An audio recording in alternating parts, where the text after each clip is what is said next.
G'day guys, Harley here from Vhedia, just showing you how to connect your Android phone to your M series head unit. First off, what we're going to do is make sure your Bluetooth's on your phone and your head unit.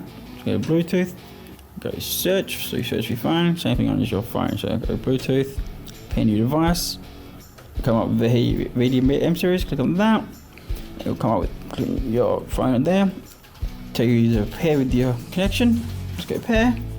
There you go, start connecting, it'll load straight up. And there you guys go. You got your maps, your music, you're all sorted. Have a good day.